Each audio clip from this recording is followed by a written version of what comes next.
We're here with Welsh Corgis, Jack and Pip. Now these guys are Pembroke Corgis. They're obviously short and really stocky with pointy ears and very little tail. And they've got this overcoat of sort of short, coarse hair on the top and quite soft fur underneath. And that's all well and good, but they do molt all year round. So unless you're going to do quite a bit of brushing, you're going to end up with your house looking like Sarah's trousers there. A bit messy. Now speaking of messy, puppies. We all love them, but if you are thinking of getting one, whatever the breed, it does pay to do some form of behavioural training. And that's exactly what the Shipton family did.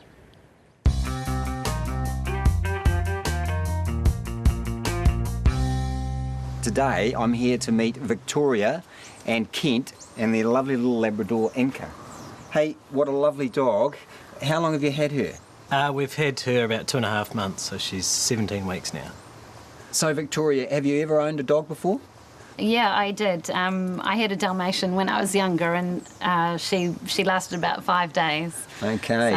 So she wasn't a very well-behaved dog. So with that in mind, learning how to teach your puppy to behave well is a really important skill. I think we need someone to come in and show us a little bit about how to train her. I'm a veterinarian, I know a little bit of behavioural stuff, but we've got a lady who works with us in our practice called Anne Benson, and she is a dedicated dog trainer. That's what she does. Hey, hi Anne. Hi Jeff. How are you? Good, thank you. Hey, I see you've already met Inca. Yeah, she's lovely. So she seems to know quite a lot already. Yeah, she knows how to sit and to shake hands. We're just trying to teach a good girl how to lie down. Okay. I think that might be a new one for her, and she also likes to roll over. We have a lot of trouble sometimes looking at a dog's tummy. You go to look there, dog thinks you're trying to do something, moves out of the way. I always ask the owner to get the dog to roll over. Hardly ever they can do it. So that's a good point. I hadn't thought about that.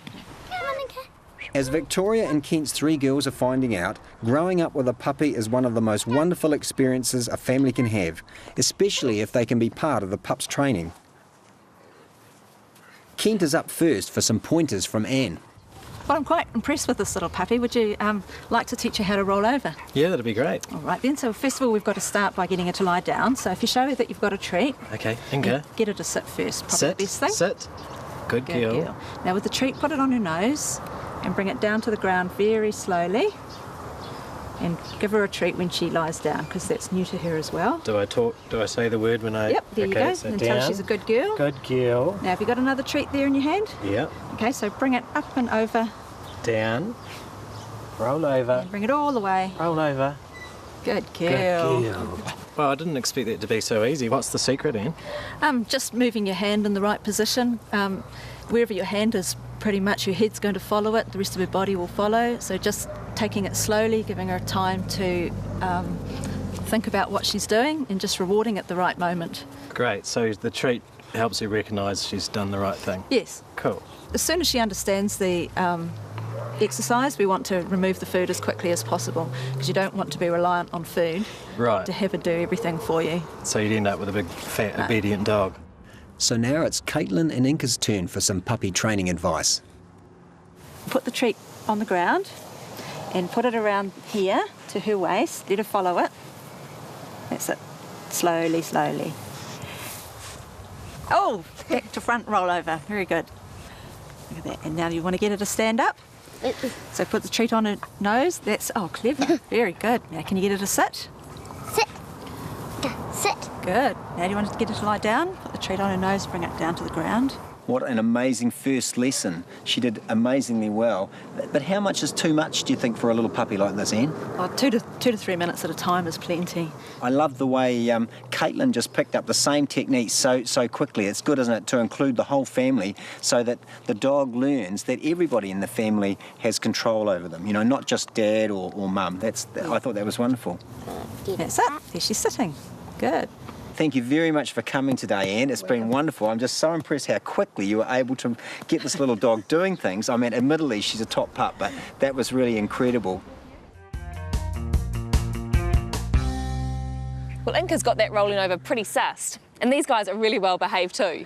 Yeah, corgis are generally pretty easy to train, but one thing you do have to watch with them is weight issues. Without regular exercise, they can get a bit porky. Hey, should we go for a run? Well, those guys are obviously in great condition and really well looked after, but unfortunately that's not the case for all animals.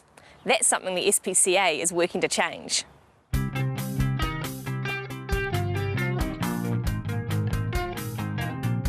Public education is a key part of the SPCA's work. Lydia, the kuni pig, nearly became an education animal. She was brought in by a member of the public, and after a vet check, she learned to sit in less than 10 minutes. She became a hit with school groups, but when a new home came up, Lydia was off. SPCA branches welcome groups and visitors to their facilities to take a look at how the system works and what's involved in animal welfare. But the biggest part of the SPCA's educating the public is the advice they can give on a day-to-day basis. Take action now. Go to rnzspca.org.nz for information and advice. After the break, Jeremy's in Australia, hanging out with the fascinating fruit bat.